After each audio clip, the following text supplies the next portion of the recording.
드디어 오늘 본문을 시작으로 해서 본격적인 사사들의 이야기가 이제 펼쳐지게 됩니다.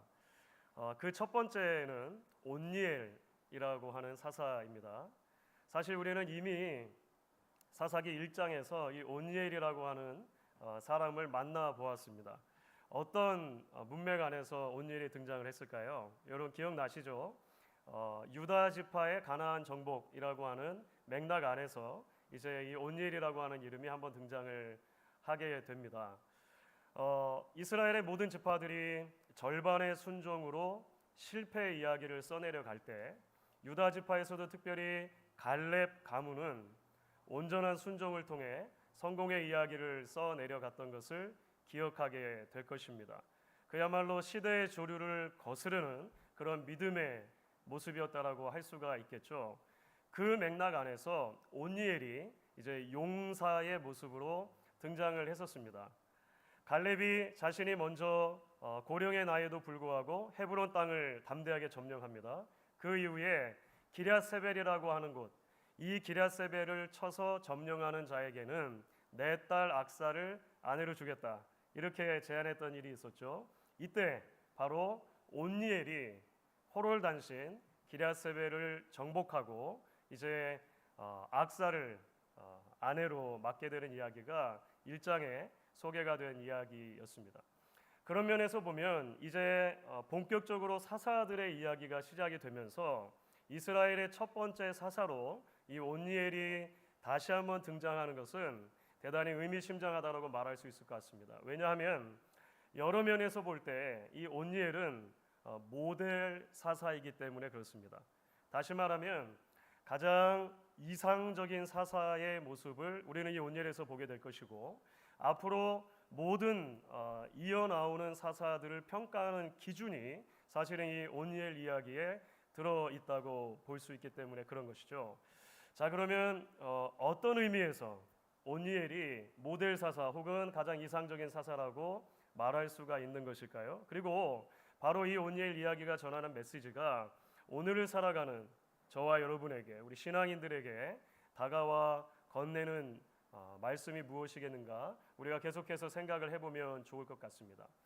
사실 많은 사람들에게 있어서 사사기 또는 사사들이라고 말할 때 가장 먼저 떠오르는 인물은 온니엘이 아닐 거예요. 그렇죠?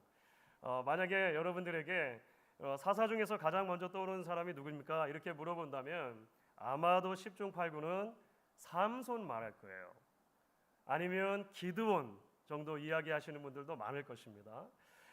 그 이유는 실제로 사사기 이야기 안에서 보면 삼손 이야기와 기드온 이야기에 가장 많은 지면이 할애되어 있기 때문에 그럴 것입니다. 그만큼 많은 지면이 할애된 만큼 기드온 이야기와 삼손 이야기는 스펙타클한 이야기들로 가득 차 있습니다. 그러니까 드라마틱한 요소들이 굉장히 많이 있다고 하는 것이죠. 그래서 삼손 이야기 같은 경우는 영화로도 만들어질 수가 있었고 오페라로도 만들어질 수가 있었던 거예요. 그만큼 그 안에 드라마틱한 요소, 극적인 요소가 많은 것이죠. 기드온과 300용사 하면 주일학교에 단골로 등장하는 그런 이야기 중에 하나가 됩니다. 그런데 온니엘은 어떻죠?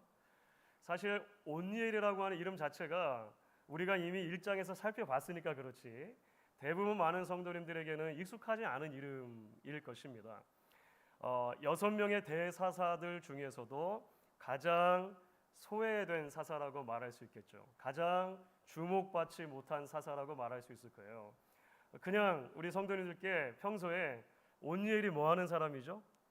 이렇게 물어보면 제대로 답하기 굉장히 힘들 것입니다. 자, 그런데 이것이 단순히 저희만의 잘못은 아닌 것 같다는 거예요. 실제로 사사기 안에서 온니엘 이야기는 굉장히 짧습니다. 사사기 전체에서 온니엘 이야기, 특별히 온니엘이 사사로 활동하는 이야기는 오늘 읽은 이 5절의 말씀이라고 하는 거예요.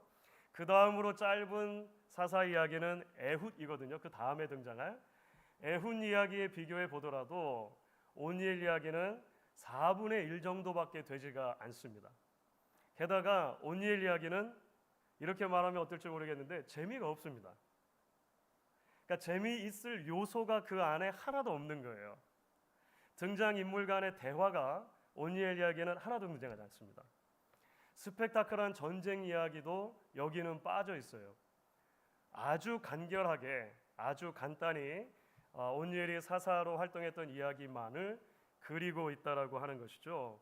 그렇다면 여러분, 왜 언뜻 보면 재미가 하나도 없어 보이는 이 온니엘 이야기가 이후 따라 나오는 모든 사사 이야기의 모델이 되느냐라고 하는 것입니다. 어떤 의미에서 이 사사 온니엘이 이상적인 사사냐고 하는 것이죠. 그것은 단순하게 이야기가 짧기 때문에 온니엘의 단점이 하나도 기록되지 않았다, 이런 정도를 넘어서는 것입니다. 아이러니하게도 사사기 전체의 맥락 안에서 보면 이런 간결함을 통해서 온니엘 이야기는 온니엘의 단순한 순종을 통해서 하나님께서 어떻게 온전한 구원을 이루어 주셨는가에만 오롯이 집중하게 합니다. 이것이 사사기 전체를 읽어 나갈 때 굉장히 중요한 내용이라고 하는 것을 보게 될 것입니다. 여러분, 오늘 이야기를 보시면 이스라엘의 배교 이야기로 시작하죠. 그것이 첫 절 7절에 나온 말씀입니다. 이스라엘 자손이 여호와의 목전에 악을 행하여 자기들의 하나님 여호와를 잊어버리고 바알들과 아세라들을 섬겼더라. 앞으로 이제 계속 등장하게 될 여러 사사들 이야기에 반복되는 내용입니다. 이스라엘 백성들이 자꾸 범죄하는 거예요. 이스라엘 백성들이 그들의 하나님을 잊어버렸다라고 하는 것, 그들의 하나님을 기억하지 못했다고 하는 것이 어떤 의미일까요? 그렇죠. 하나님의 왕 되심을 매일의 삶에서 더 이상 경험하고 누리지 않는 것입니다. 하나님을 온전한 왕으로 인정하지 않는 것이죠. 그러니까 다른 신들을 섬기게 됩니다. 가나안의 신들을 이제 섬기는데 그것이 바알들, 아세라들이라고 소개가 되는 거예요. 하나님이 진노하십니다. 그래서 이방 나라 왕의 손에 그들을 넘겨주시죠. 오늘 말씀을 보면 이때 그들을 압제했던, 이스라엘 백성들을 압제했던 이방의 왕 이름이 메소포타미아의 왕이고 구산 리사다입니다. 이렇게 소개가 되어 있습니다. 구산 리사다임이라고 하는 이름이 오늘 짧은 절인데 여러 번 반복돼요. 사실 여러 번 반복됩니다.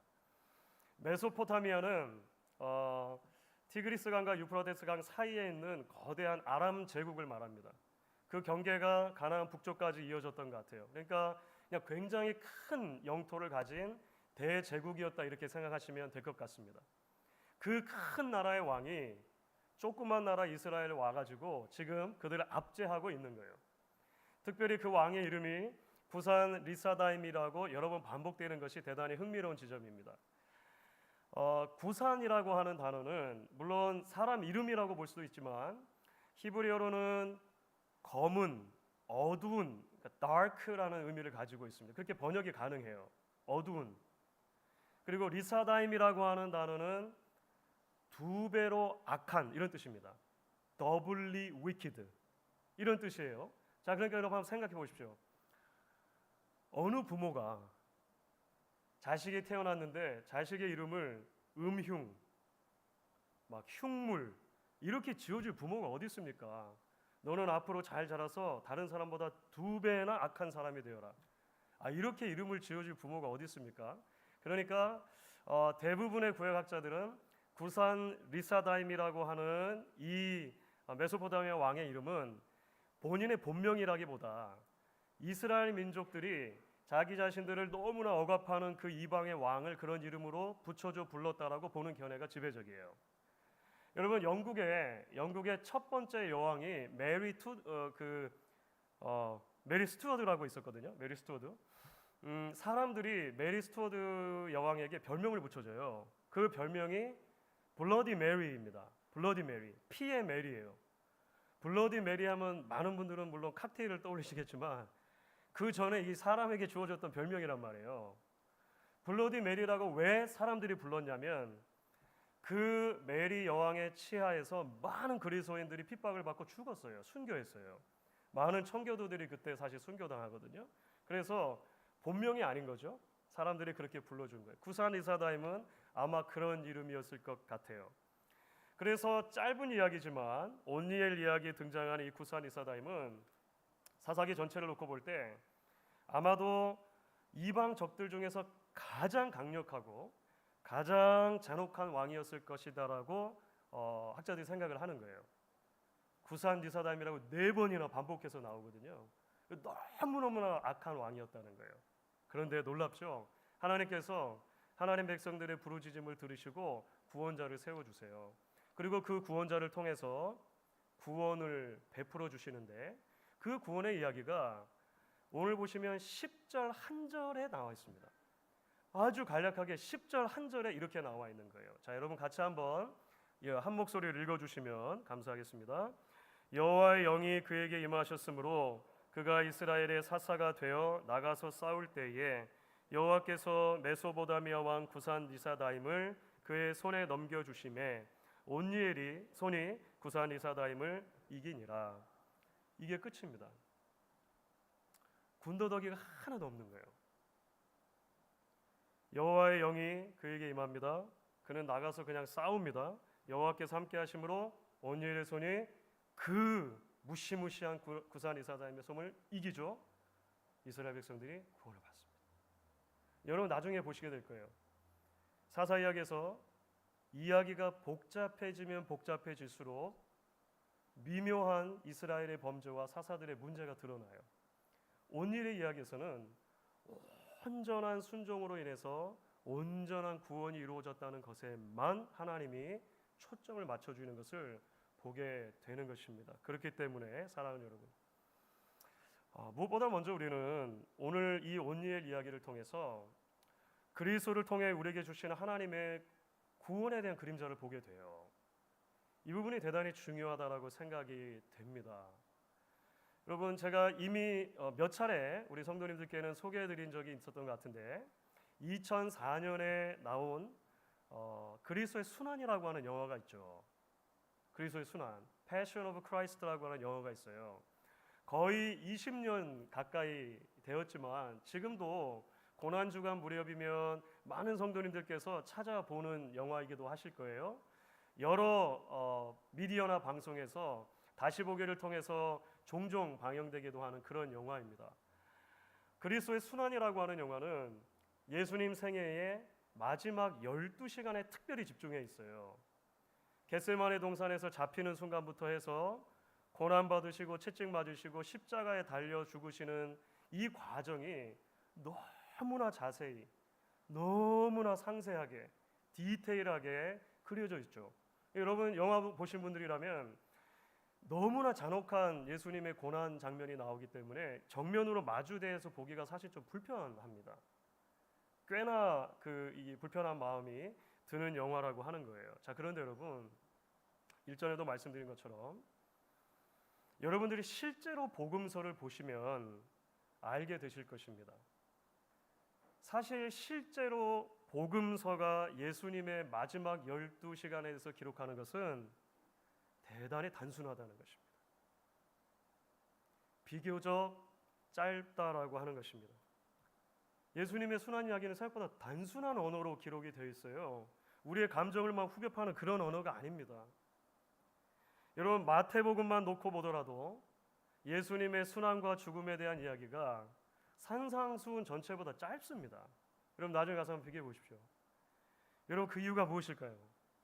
여러분 그렇죠. 복음의 메시지는 단순한 것입니다. 복음의 메시지는 그 자체로 복잡하고 막 그런 게 아니라고 하는 거예요.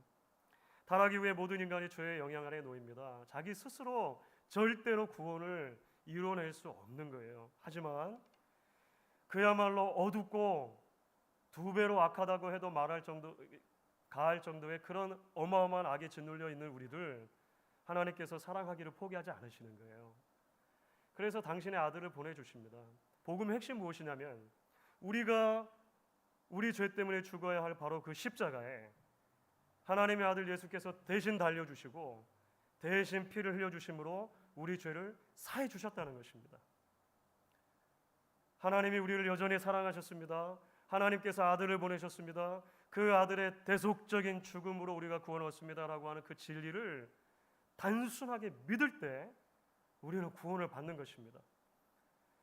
복잡한 것이 아니라고 하는 거예요. 남들이 모르는 복잡한 진리를 알아야, 남들이 행하지 않는 복잡한 어떤 신앙 체계를 우리가 처음부터 끝까지 철저하게 이행해내야 우리의 구원이 주어지는 게 아닌 거예요. 복음의 핵심은 그래서 이 한 줄로 요약이 됩니다. 우리가 잘 아는 말씀이죠. 요한복음 3장 16절입니다. 여러분 같이 한번 읽어주십시오. 하나님이 세상을 이처럼 사랑하사 독생자를 주셨으니 이는 그를 믿는 자마다 멸망하지 않고 영생을 얻게 하려 하심이라. 아멘이죠. 하나님의 사랑과 예수 그리스도의 은혜 외에 다른 것이 없는 것입니다. 자, 그렇기 때문에 여러분, 교회는 언제나 이 군더더기 없는 복음 진리를 전적으로 붙드는 공동체여야 합니다. 이 군더더기 없는 진리에 전적으로 헌신하는 공동체여야 합니다. 이 단순한 진리, 복음에 다른 것이 더해지거나 감해지는 것이 가장 위험한 것이라고 생각해야 할 것입니다. 바울은 그걸 알았어요. 예수를 만나기 전에 바울은 수많은 지식으로 가득 차 있었고 수많은 경험으로, 수많은 내세울 것들로 가득 차 있었습니다. 예수를 만난 뒤에 그는 이 단순한 복음에 자신을 헌신해요. 가는 곳마다 이 단순한 그리스도의 복음을 전합니다. 그런데 그게 불편한 사람들이 있는 거예요. 그게 불편한 사람들이 있는 거예요. 그래서 유대인들은 표적을 구합니다. 표적. 그거 말고 좀 더 확실한 거. 그거 말고 좀 더 확실한 증거가 있어야 되지 않냐, 이렇게 말하는 거죠. 반면에 그리스 사람들, 헬라인들은요, 지혜를 구했다라고 되어 있습니다. 남들이 다 알 수 있는 그런 것 말고 조금 더 비밀한 지식이 있지 않나? 이렇게 말하는 거예요. 이 세상을 더 잘 이해할 수 있는 어떤 지식이 있어야 그 구원이 완성되는 게 아니냐, 이렇게 말하는 거예요. 여러분, 오늘날도 그렇지 않습니까? 바울이 이렇게 말합니다. 고린도전서 1장 22절부터 24절입니다. 유대인은 표적을 구하고 헬라인은 지혜를 찾으나 우리는 십자가에 못 박힌 그리스도를 전하니 유대인에게는 거리끼는 것이요 이방인에게는 미련한 것이로되 오직 부르심을 받은 자들에게는 유대인이나 헬라인이나 그리스도는 하나님의 능력이요 하나님의 지혜니라. 예수가 당신을 위해 십자가에 대신 죽으셨습니다 라고 하는 이 가장 단순한 진리가 가장 큰 기적이라는 것입니다. 가장 큰 지혜라고 하는 것입니다. 그래서 바울이 한 걸음을 더 나가요. 다음 장인 고린도전서 2장 2절에서는 이렇게 말합니다. 나는 여러분 가운데서 예수 그리스도 곧 십자가에 달리신 그분 밖에는 아무것도 알지 않기로 작정하였습니다. 세 번역으로 읽었습니다. 주안의 사랑하는 여러분, 단순한 그리스도의 복음이 저와 여러분의 소망입니다. 교회의 소망입니다. 이 단순한 복음 메시지를 다시 기억하고 붙드는 저와 여러분 되었으면 좋겠습니다. 오직 예수 그리스도의 십자가의 복음을 지키고 그것을 전하고 그것을 나누는 공동체로 우리 목양교회가 설 수 있기를 소망합니다. 여러분, 이제 한 걸음 더 나아가서 우리는 오늘 말씀을 통해서 단순한 순종의 가치를 발견하게 됩니다. 단순한 순종의 가치입니다. 여러분, 사사기 자체에서 말씀드린 것처럼 온니엘 이야기가 그 이야기적으로 놓고 볼 때 간결하다, 단순하다는 말씀을 드렸는데요. 온니엘이라고 하는 사사를 놓고 볼 때 또 하나 굉장히 두드러지는 특징 하나가 있습니다. 여러분, 온니엘은 사사기 1장에 먼저 등장했죠. 사사기 1장 이야기는 여호수아 15장하고 똑같은 내용입니다. 그리고 사사기 3장에 등장해요. 그런데 성경에 등장하는 모든 이야기에서 온니엘의 말이 하나도 기록되어 있지 않습니다. 여러분, 성경 한번 찾아보십시오. 온니엘의 말이 하나도 기록되어 있지 않아요. 물론 온니엘도 말을 했겠죠. 그렇죠. 그래서 갈렙이 기럇세벨을 누가 칠 것인가, 이 기럇세벨을 나가서 치는 자에게 내 딸 악사를 주겠다. 온니엘이 네라든지 아니면 제가 하겠습니다 라든지 적어도 하지 않았겠습니까? 이게 제 상상입니다. 상상이에요.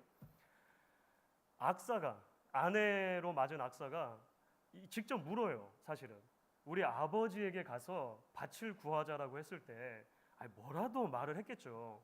뭐 그럽시다. 아, 지혜로운 생각이요. 라고도 했겠죠.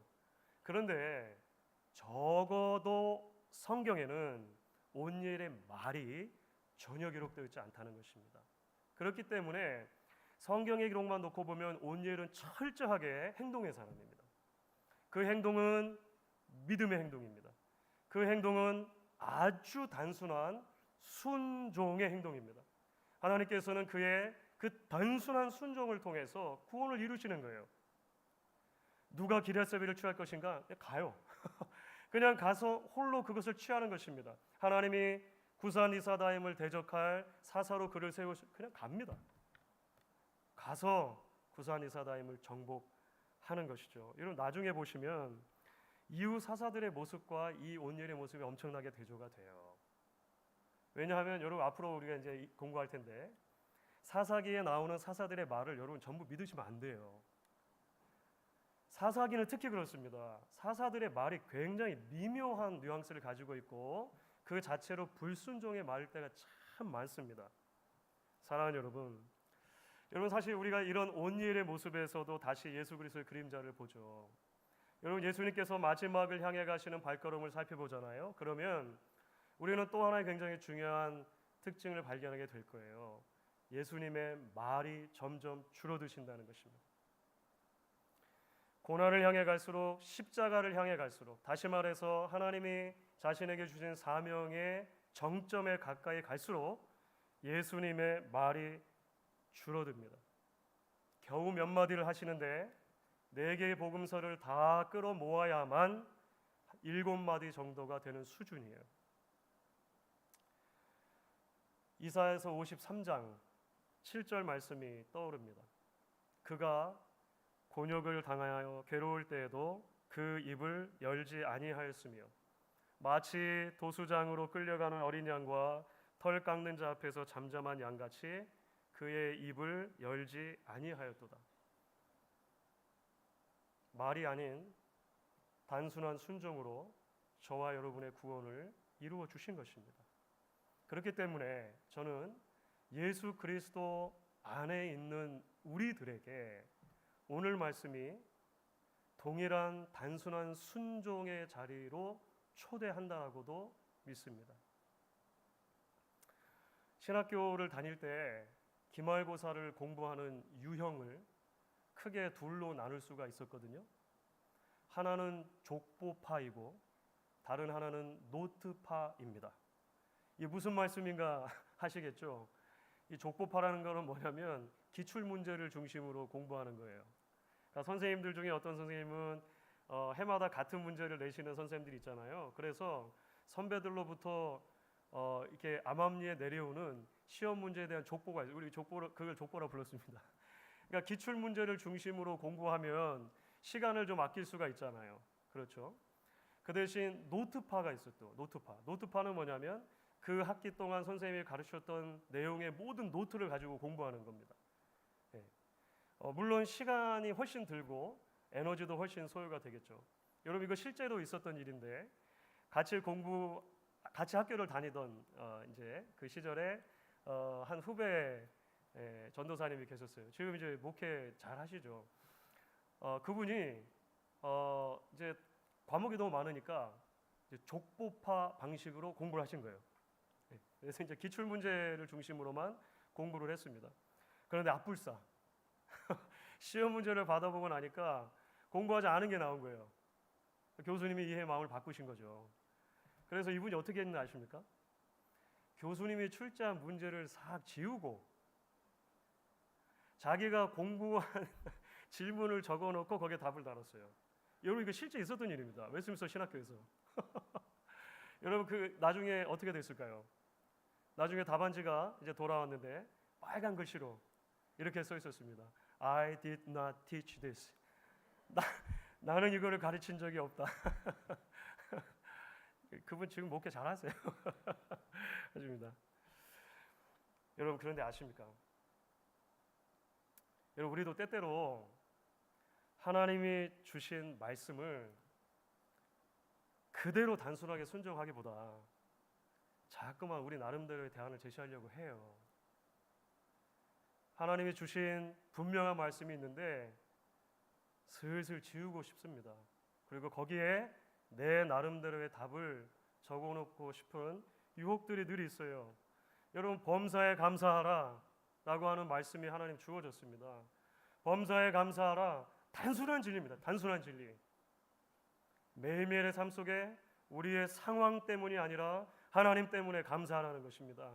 변하는 상황이 아니라 변치 않은 하나님이 우리의 감사의 기준이 되게 하라는 거예요. 그런데 우리는 때로 이것이 너무 힘드니까 자꾸 지우고 싶어 해요. 그리고 나름대로의 답을 기입해 넣으려고 하는 것입니다. 사업이 잘 될 때만 감사하라. 건강할 때만 감사하라. 원하는 대학에 들어갔을 때만 감사하라. 이것을 예로 들었습니다만 여러분, 다른 말씀들도 마찬가지지 않습니까? 항상 기뻐하라. 쉬지 말고 기도하라. 서로 사랑하라. 염려하지 말아라. 하나님의 말씀은 단순한 말씀들입니다. 단순한 순종을 요구하는 말씀들입니다. 그런데 우리는 나름대로의 이유를 대며 핑계하려고 해요. 우리의 말이 많아질 때 단순한 순종이 점점 더 멀어지는 것을 우리는 보곤 합니다. 주 안에 사랑하는 여러분, 우리 주 그리스도께서 십자가에서 죽으라라고 하시는 아버지의 말씀에 이유를 대거나 핑계를 대지 않으셨습니다. 하나님, 이런 대안은 없을까요? 라고 타협점을 끝까지 예수님이 제시하지는 않으세요. 묵묵히 말없이 순종하시는 거예요. 그렇게 해서 저와 여러분에게 새 생명을 주시고 이 땅에 발딛고 살지만 썩지 않을 영원한 하나님 나라 백성으로 살게 하신 것입니다. 다른 분인데 같이 공부했던 지인 목사님 중에 한국에서 활동하시는 분이 있어요. 최근에 여호수아서와 관련해서 책을 하나 쓰셨습니다. 책의 제목이 진격이라는 제목이에요. 그 책의 일부입니다. 이렇게 되어 있습니다. 신앙은 매우 심플하다. 순종하라. 그리고 순종으로 능력을 나타내라. 순종하기 위해 기도하라. 순종하기 위해 말씀을 읽으라. 하나님을 향한 믿음의 핵심은 순종이다. 그분의 성격을 그대로 닮은 사실은 이 문장이에요. 근데 생각해 보면 그런 것 같습니다. 여러분, 때로 우리는요, 불순종하기 위해 기도할 때도 있습니다. 불순종하기 위해 말씀 읽을 때도 덜어 있습니다. 하나님이 주신 명령이 명확함에도 불구하고 그것과 다른 답이 혹시나 성경에 있지 않을까 하여, 하나님이 혹시 지금은 다른 답을 내게 주시지 않을까 하여 기도하거나 말씀 읽는 경우들이 있다는 거예요. 하지만 단순한 순종으로 온니엘이 이스라엘을 구원한 것입니다. 단순한 순종으로 예수 그리스도께서 저와 여러분을 구원하신 것입니다. 그리고 우리 또한 그러한 단순한 순종으로 부르고 계시는 것입니다. 오늘 메시지를 따라서 이 단순한 복음을 붙들고 단순한 순종으로 믿음의 길 걸어가기를 결단하는 저와 여러분 되실 수 있기를 주의 이름으로 축원하겠습니다.